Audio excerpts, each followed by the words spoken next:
والصلاة والسلام على أشرف المرسلين سيدنا وحبيبنا محمد وعلى آله وأصحابه أجمعين.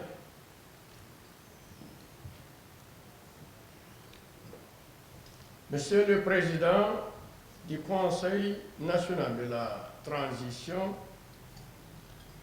Messieurs les présidents des différentes commissions du CNT, honorables membres du Conseil national de la transition, Mesdames et Messieurs les représentants des différentes institutions sociales et administratives, Mesdames et Messieurs les représentants des départements ministériels,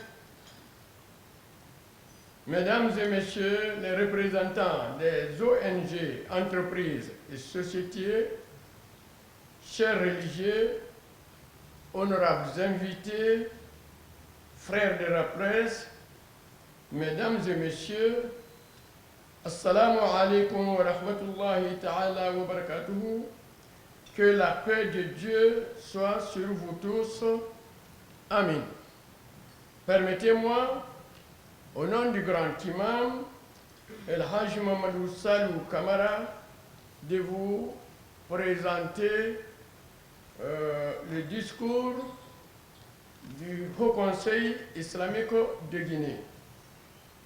La participation de toutes les couches, dont les religieux, dans la reconstruction de notre société est un impératif pour bâtir un État fort avec des institutions solides et capables de prendre en compte nos valeurs, nos cultes et nos coutumes. En effet, cette occasion qui nous est offerte aujourd'hui mérite d'être saisie par toutes les forces vives de la nation.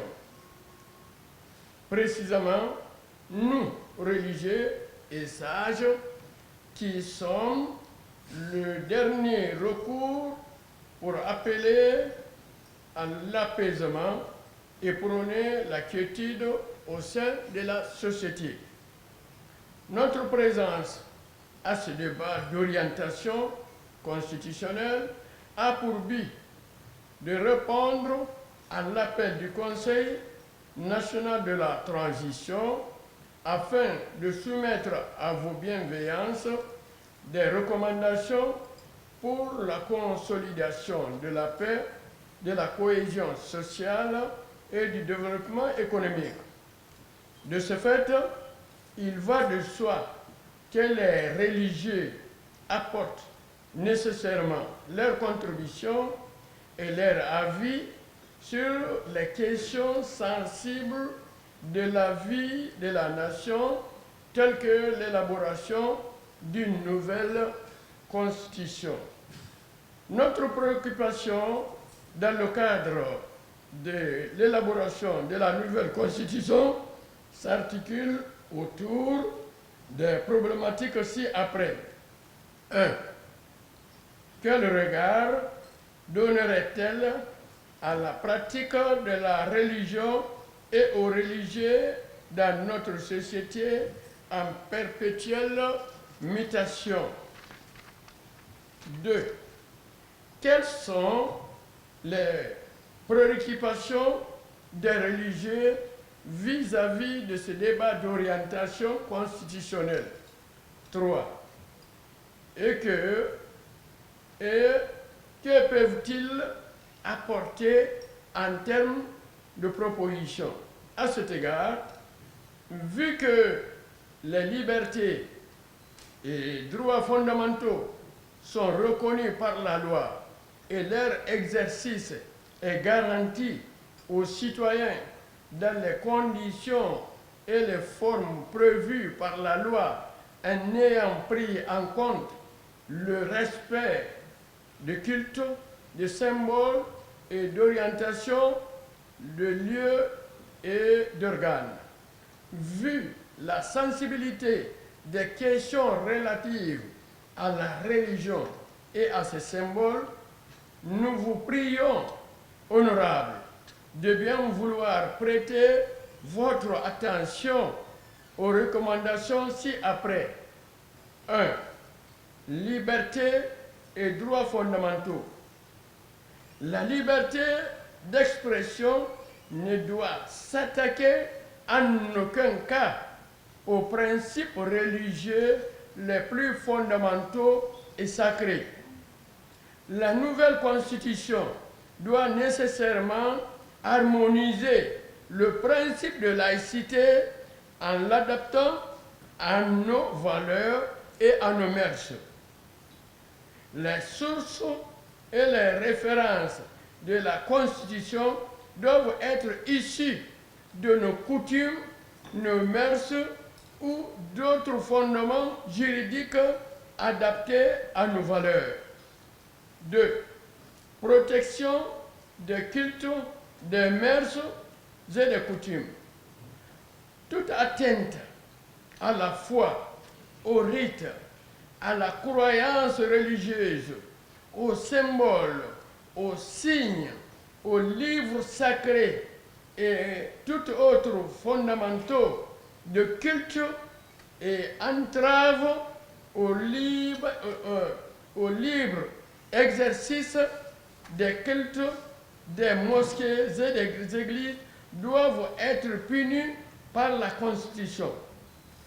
Les érudits sont les seuls habilités à se prononcer sur les grandes questions religieuses ou les événements religieux qui doivent être scrutés selon les principes du culte.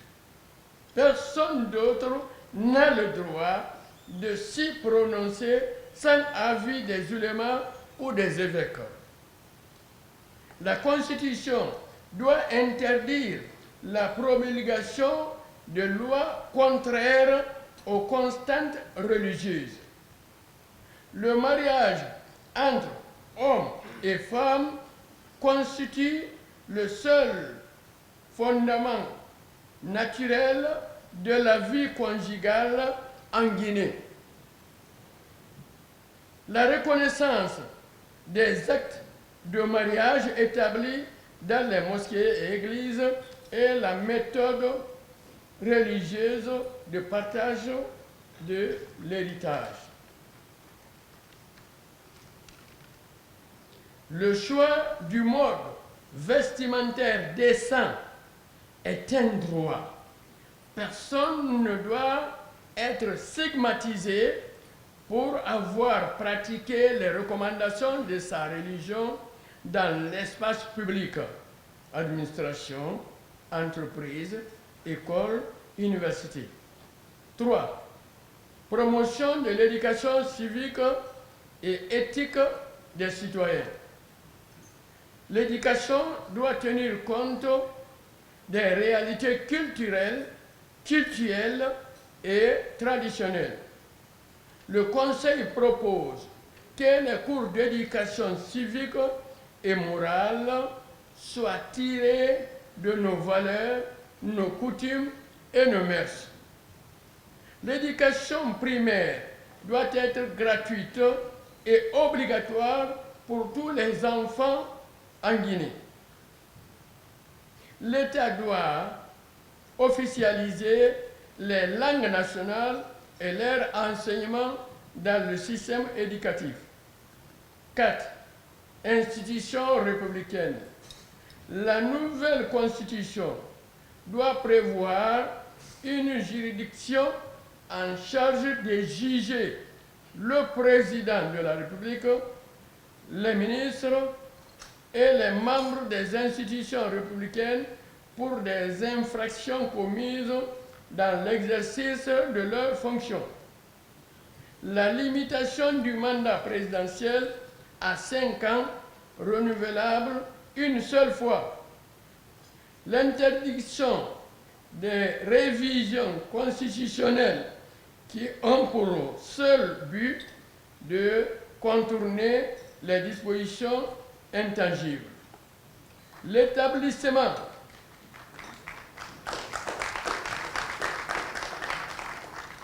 l'établissement d'échéances fixes pour les calendriers électoraux en République de Guinée et exiger son respect. 5. Pouvoir exécutif. Les présidents des institutions républicaines doivent être élus par les membres en leur sein. Cour constitutionnelle, Haute Cour de justice, Cour suprême, Cour des comptes, etc.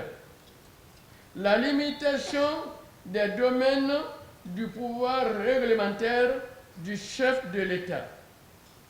6. Assemblée nationale. Augmentation du nombre des députés en fonction de l'importance démographique des circonstances électorales. Répartition de l'Assemblée à 2 chambres, une chambre haute et une chambre basse. La première chambre, représentée par les responsables désignés suivant les services rendus à la nation, dont entre autres les religieux, les notabilités, des académiciens, etc., etc. Et la chambre basse, composée des élus. Fixation d'un quota important pour les femmes à toutes les instances de décision. Cette organisation des élections, mise en place d'une institution technique indépendante de gestion des élections en Guinée. 8. Prestation de serment. Rendre obligatoire la prestation de serment sur les livres saints et la limiter aux chefs de l'État, les ministres et les présidents des institutions républicaines. 9. Paix et cohésion nationale. Prendre en compte des mesures préventives pour lutter contre toute forme de marginalisation et de repli identitaire. Interdire l'instrumentalisation de la justice et la politisation de l'administration publique. Ériger le secrétariat général des affaires religieuses en ministère, vu son importance dans la gouvernance et le cadrage religieux. 10. Institutionnalisation du conseil de culte. La création et l'institutionnalisation du Haut Conseil interreligieux indépendant et apolitique. Cette institution qui sera composée de 2 instances, la première s'occupera des questions islamiques et la seconde s'occupera des questions chrétiennes. 11. Équité dans la subvention. S'attachant aux principes d'éthique et d'équité, la répartition des subventions ou dons de l'État doit se faire en tenant compte du quota de la représentativité en nombre pour chaque confession religieuse. 12. Protection de l'environnement. La promotion du reboisement en réinstallation, la loi FRIA de 1977, soit une obligation pour tout nouveau couple et à l'occasion de chaque baptême de planter un arbre.